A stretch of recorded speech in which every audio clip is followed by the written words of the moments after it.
नमस्कार। रोग एक किंतु चिकित्सा प्रणाली भिन्न भिन्न, औषध मध्य भिन्न भिन्न। आज्ञा हाँ, आमे कहूँ आयुर्वेदिक चिकित्सा संपर्क में, होमियोपैथिक चिकित्सा संपर्क में, आउ एलोपैथिक चिकित्सा संपर्क में। तेबे आज आम टे आयुर्वेदिक चिकित्सा उपर टे आलोचना करवा पुणी पाइल्स उपर जोटा को आम केतबले किए अर्शरे पीड़ित होता से पाइल्स बोली कही मलकंटक पीड़ित होते पाइल्स बोली कही प्रकृत में पाइल्स क्या कहुए आ तार कारण कौन निराकरण कौन से संपर्क में आलोचना करवा। आम सहित अंकुशपुर जो रही कविराज अनंत शर्मा आयुर्वेदिक महाविद्यालय से जी रही प्रोफेसर डॉक्टर चिन्मय भवानी प्रसाद से आज आम सहित अतिथि रूप जोड़ी मुहर शुणा। सर नमस्कार। जमीक आम कहूचे जे साधारणतः जहाँ जोड़ा हेल्ले पाइल्स बोली कही दिखती आपण मलकंठ होता हो कि अर्श होता हो जे प्रकृत में आम टे आलोचना करवा कारण अनेक समय एक कथा शुणा मिलता है जे तार निराकरण नहीं तार माने माने परमानेंट सॉल्यूशन नहीं एक कथा गोटे आसी थाए एपरिक एलोपैथिक बहुत वरिष्ठ चिकित्सक माने एक कथा को से स्वीकार करती प्रकृत में जो मल द्वारा एवं मलाशय जनित जो व्याधि गुड़िक अच्छी ताकू कॉमन लोक मैंने पाइल्स बा मलकंटक हिसाब से कंसीडर करते किंतु मुख्यतः यह विभिन्न प्रकार तेणु प्रथमर तार निराकरण पूर्वर प्रथम रोगटा चिन्हवाटा हूँ सबुठ बड़ आवश्यक जिनस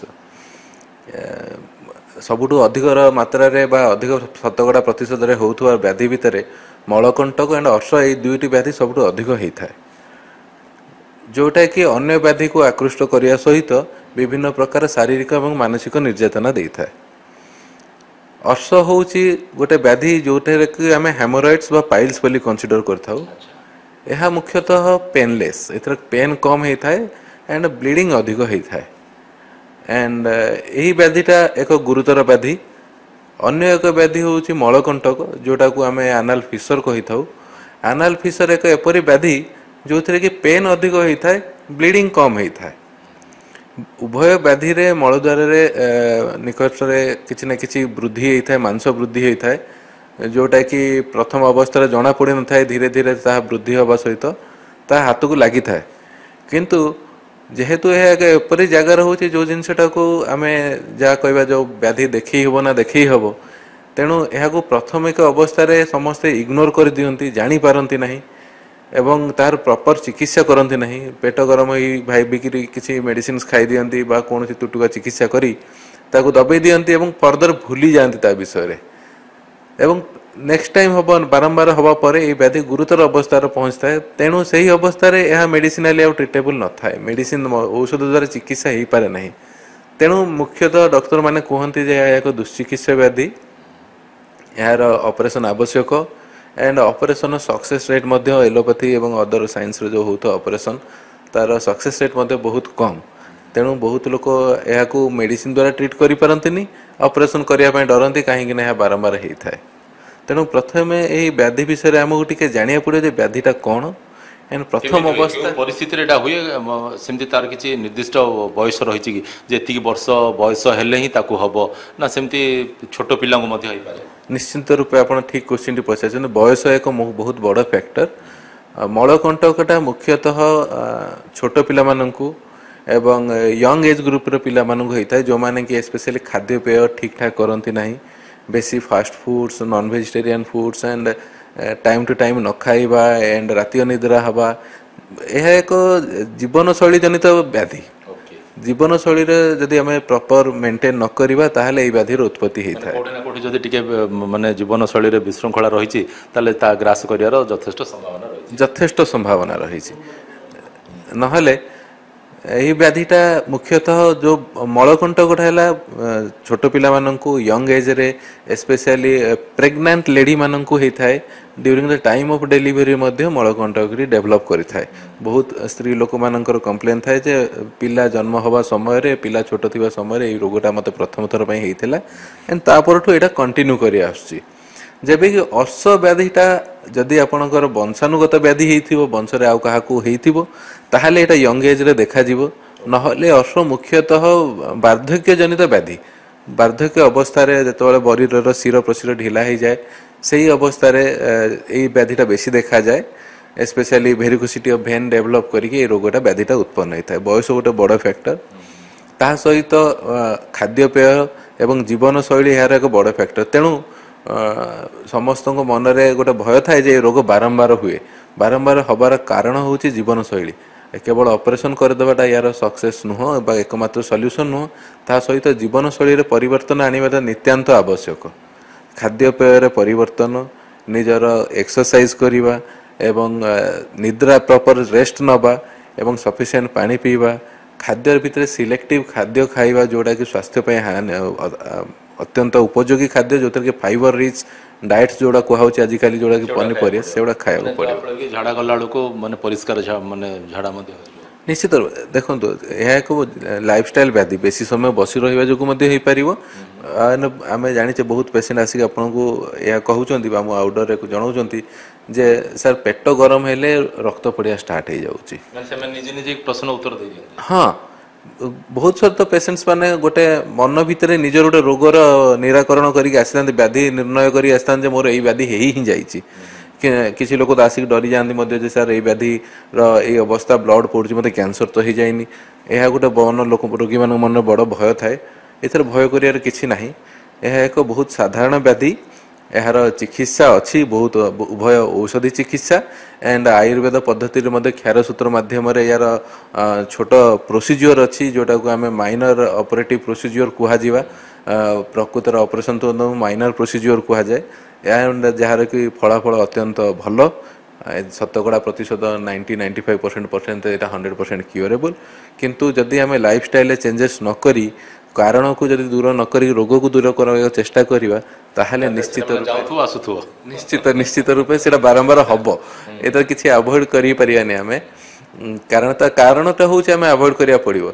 कारण केवल यही रोग पर आम अवॉइड करवानी यार जो कारणटा आम अवॉइड करिया सब रोग पर भल खाद्य एक्सरसाइज निद्रा शरीर को विश्राम जदि मिल समय टू समय आम उभय मानसिक एंड शारीरिक स्तर सुस्थ रहा और सब व्याधि दूरे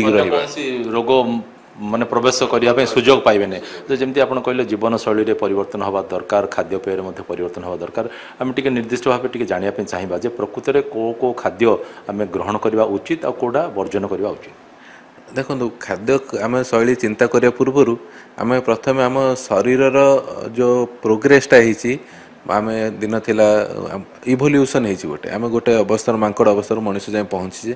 तो आमर शरीर इभोल्यूशन एंड शरीर जदि आम एनाटोमीटा को बुझा ताल आम जापर जे आमर इंटेस्टाइन जो लेंथ अच्छी जो डाइजेस्टिव प्रोसीजर्स अच्छी जो एंजाइम्स एंड बैक्टेरिया पेट भीतर ग्रो करुँच जो मैंने डाइजेशन हेल्प करुँच मुख्यतः हर्बिभोरस एनिमल्स माने जो माने घास खाऊवा बा जो माने निरामिषासी प्राणी मानकर जो टाइप इंटेस्टाइन आम से टाइप इंटेस्टाइन तेणु आम इंटेस्टाइन को बहुत फाइबर दरकार अत्यधिक परिमाण में पानी आवश्यकता अच्छी एवं proper time to time diet खाइबार गोटे बहुत बड़ इंपोर्टेंस अच्छी समय टू समय खाइबा द्वारा सब एंजाइम गुड़ा ठीक समय रिलीज हुए एंड डाइजेशन हुए समान खाद्य आपण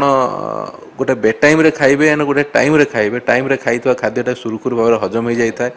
जबकि बेड टाइम रे खाइथा खाद्य हजम हेनी बारंबार शोष लगे अत्यधिक डिस्कम्फर्ट कर पेट फुले रखिब तेणु समय खाइबार गोटे बहुत इंपोर्टेंस अच्छी आम जब खाद्य पद्धति देखिए मुख्यतः र फॉर्म रे खाऊथवा खाद्य गुड़ा स्वास्थ्य में अत्यंत उपयोगी स्पेशली फ्रूट्स है आमर सालाड्स है आमर ड्राई फ्रूट्स है जोड़ा कि आम कंचा फॉर्म रे बतुरे यदि खाऊचे ताहले सेटा स्वास्थ्य बहुत भल एवं जूस करने अपेक्षा फल गुड़ा को डायरेक्ट खाइबा द्वारा चोबेकी खाइबा द्वारा यस तार विटामिन अंश मिलिया सहित तार जो आवश्यक फाइबर्स अच्छी से गुड़ा शरीर भितर जाए फाइबर काम हूँ एक्चुअली आमर बॉडी भितर गला सी कौन करे पेट भितर गोटे बल्क फॉर्मेशन करे फाइबर गुड़ा सहज डाइजेशन हुए कि बॉडी ब्लड स्ट्रीम को एब्जॉर्ब हुए सी पेट भितर रुहे नियर अबाउट पानी सब एब्जॉर्ब करे एब्जॉर्ब करी पेट भितर फुले फुलिक एवं सी गोटे प्रॉपर मलर गठन करे जोटा कि सॉफ्ट थाए जोटा कि पेट पे इरिटेशन करे ना एवं जोटा कि आमर मल क्रिया को सुचारू रूपे करें और कन्स्टिपेशन को हवा को दिए ना एंड कन्स्टिपेशन अवॉइड करिया द्वारा मैक्सिमम रोगर आमर सॉल्यूशन होता है तो सर नॉनवेज कथा जब आम कह जो मैंने रोग पीड़ित अच्छा अर्श कथा कहतु मलकंठ कथा से नॉनवेज खाइबाटा କେତେ ଦୂର ଯଥାର୍ଥ ଦେଖନ୍ତୁ ଆପଣ ଯଦି ପୀଡ଼ିତ ଅଛନ୍ତି ଜଣକୁ ଯଦି ଅଲରେଡ଼ି ହେଇଯାଇଛି ଆଣ୍ଡ ସିଏ ଫର୍ଦର ପ୍ରୋଗ୍ରେସ୍ ଅଫ୍ ଡିଜିଜ୍ ଚାହୁଁନାହାନ୍ତି ସେମାନଙ୍କ ପାଇଁ ନନଭେଜ୍ ଆଭଏଡ଼ କରିବାଟା ନିତ୍ୟାନ୍ତ ଆବଶ୍ୟକ। ହଁ ବହୁତ ଲୋକ ଅଛନ୍ତି ବହୁତ ଫୁଡି ଥାନ୍ତି ସେମାନେ ଖାଦ୍ୟ ପାଇଁ ବହୁତ ଲୋଭି ଥାନ୍ତି ଏବଂ ଖାଦ୍ୟ ତାଙ୍କର ଗୋଟେ ଜୀବନର ଗୋଟେ ବହୁତ ବଡ଼ ଅଂଶ ସେମାନଙ୍କୁ ଯଦି ଆମେ ଖାଦ୍ୟ ମନା କରିଦେବା ସେମାନଙ୍କ ଭିତରେ ସାଇକୋଲୋଜିକାଲି ଚେଞ୍ଜେସ୍ ଆସିବ ୟେସ୍ ହଁ ସେମାନଙ୍କୁ ଅଦର ଇସ୍ୟୁଜ୍ ବାହାରିଯିବ ସାଇକୋଲୋଜିକାଲ ସେମାନେ ଡିପ୍ରେସ୍ ହେଇଯିବେ ସଡନ୍ ୱେଟ୍ ଲସ୍ ହେଇଯିବ ଏଣ୍ଡ ଘର ଲୋକ ଆହୁରି ବ୍ୟତିବ୍ୟସ୍ତ ହେଇଯାଆନ୍ତି ସେଇ ସବୁ କେସେସ୍ରେ ସ୍ପେଶାଲି ମଳକଣ୍ଠ ଗୋଟେ ଏପରି ବ୍ୟାଧି ଏଇ ବ୍ୟାଧିରେ ଏତେ ପେନ୍ ହୁଏ पेसेंट मैंने डर खाती बहुत लोग खाती मुझे खाइबिनी कि टॉयलेट जीविनी जदि पेन भी हेनी तो से सडन वेट लॉस हुए से जिनस गुड़ा को अवॉइड करने येस से खाईपर बट एगेन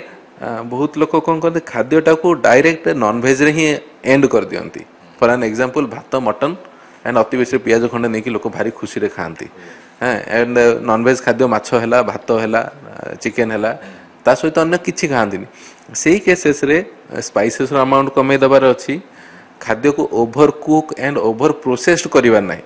आजिकल नॉनभेज को नौचंती ताकू बतरौचंती मैरिनेट करूचंती देन ताकू फ्राई करूचंती छाणुचंती अगेन सॉस ऐड करके एते कॉम्प्लिकेटेड खाद्य गुड़ा देह ପାଇଁ कार्सिनोजेनिक ऑल्सो कैंसर मध्ये क्रिएट करिवो अत्यधिक हीट रे जदी ताकू फ्राई करा होची ऑयल रे पोड़ा तेल रे फ्राई एडा सब अवॉइड करिया पड़िवो जदी आपण खाउचंती अल्प मात्रा रे खांतु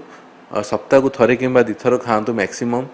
जेबे खाइबे ता सहित सलाड अमाउंट रखंतु अमृतभंडा संतुला टिके सागरे खांतु एंड खाई साला पर फ्रूट्स टिके खांतु एंड टिके उषुम पानी टिके पियंतु एडा आपण पेटटा सफा करिवो एंड राग को जेते अवॉइड करि पारि सेते भल राग तेल जेति आमे अवॉइड करिया होता सर आउडे जानिया चाहिबो क्षीर दही क्षीर दहीर किसी कंट्राइंडिकेशन नहीं क्षीरटा जेनराली आजिकल बहुत जिनस पल्यूटरी प्रोडक्ट्स गुड़ा अवॉइड कराऊँगी अलॉन्ग विथ डायरी प्रोडक्ट्स भी अवॉइड कराऊँगी कारण डायरी प्रोडक्ट्स क्षीर गुड़ाक एडल्ट्रेसन टिके ये रोचे आपड़ जब भल क्षीर मिलूँ एंड क्षीर आपणकर डाइजेसन हो गोटे लैक्टोजेन इंटॉलरेंस कंडीशन अच्छी जो लोक मान क्षीर हजम हुए जदि आपन हजम हो निश्चित रूपे आप क्षीर पी पारे दही दही अपेक्षा चल्हार रोल ये बहुत अधिक चल्हारे जो बैक्टेरिया गट बैक्टेरिया गुड़ा था से डाइजेशन को हेल्प करती एंड से हजम भल करने सहित स्वास्थ्य चल्हारे जो पड़ी था जो जीरा पड़ी था जुआणी पड़ी था गोलमर्च गुंड पड़ी था से गुड़ाक डाइजेशन हेल्पफुल तेणु डायरेक्ट दही खाइबा अपेक्षा आप चल्हाटा प्रिफर करें दही आप खाइला बेलू को साधारणतः किए मन पसंद लुण टी पकई खाती कि चीनी पकई खाती तो से सब ऐड करिया दरकार ना हाँ करें देखो अननेसेसरी सॉल्ट इनटेक भी शरीर पर भल नुह चीनी इनटेक भी भल नुह आपड़ केतले केमी कौन यूज करदे भल अवॉइड करूँ सॉल्ट जब यूज कर सैंधव लवणटा यूज करूँ मार्केट व्हाइट सॉल्ट यूज करने सैंधव लवणटार जो पिंक सॉल्ट आकार आजिकल बिक्री होता भल अल्प मात्रा व्यवहार करूँ एंड केतले केमी व्यवहार करूँ तो या सहित एमती भी किसी प्रश्न रही थाए जो मैंने ये पीड़ित होता किंतु से सब आसिक परिप्रकाश कर सेमती किसी केस आप स्टडी कर निश्चित रूपे स्पेशली यंग एज झील मैंने एंड फीमेल माने एमाने टिके डॉक्टर्स मान देखापी हेजिटेट करती प्राइवेसी इश्यू अच्छी हेजिटेट कर यथार्थ किंतु जदि मलद्वार रक्त आसूची ताहले ताहाको निश्चित रूपे परीक्षा करने आवश्यक एटा गोटे स्टैंडर्ड प्रोसीजर एटा अवॉइड कर दे कि आमे भाबिया मेडिसिन केवल बहुत डॉक्टर पेशेंट कहे सर फोन में कही दूसरी अपन टिके मेडिसिन दे दियंतु किंबा किसी लोग चाहती जे आमे चेक करिया चाहूनु ताहले आपन को पेशेंट को टिके कन्विंस करिया पड़े आपन रोग या लक्षण रु बहुत किसी जिनस डायग्नोसिस हो पार बट प्रैक्टिकली चेक करवाटा तार इम्पोर्टान्स को केबे भी आमे अवॉइड करि परिबानी बा ताकू नेग्लेक्ट करि परिबानी निहाती रूपे मलद्वार एग्जामिन करिबा जदि ब्लड आसुची किंबा अत्यधिक पेन होउची जदि तथापि जदि कौन केसेस रे आमे जानी पारने आपण जानी थांतु ब्लड पड़िबाटार पई अनेक कारण अछि बहुत कारण अछि ब्लड रो कलर अमाउंट को समय ब्लीडिंग होउची को प्रकार ब्लीडिंग होउची सबु हिसाब रे देखिया गले अनेक कारण जो मलद्वार ब्लीडिंगटा होता है किंतु जदि मलद्वार ब्लड आसुची कौन डिस्कम्फर्ट होउची कौन पेन होउची कौन मांस पड़ला बेला लगुची कि अत्यधिक परिमाण रे लाल अंश बाहरुची ताहले निश्चित रूपे डॉक्टर को देखई तार चिकित्सा करवाटा आवश्यक। निश्चित रूपे बहुत सुंदर भाव आप बुझाईदे विशेषकर जो मलकंटक या सहित अर्श को लेकिन जो सन्देह रही विशेषकर तार कारण कौन निराकरण कौन सबुठ गुरुत्वपूर्ण कथा है आम यही कनक्लूजन आम पहुँची पारा जे कारण निराकरण जहाँ थाउना कहीं जदि आम आमर जीवन शैली टे सुधार आने अर्थात श्रृंखलित जीवन यापन करवा खाद्यपेय टे श्रृंखला रक्षा करवा ताहले निश्चित रूपे यहाँ आम दूर बाय बाय करदे पार आज प्रसंग को ये रखी आप साथी प्रकाश पन्ना विदाय दिंतु पुणी थे आउ एक प्रश्न नहीं आप सहित जोड़ी हबू नमस्कार।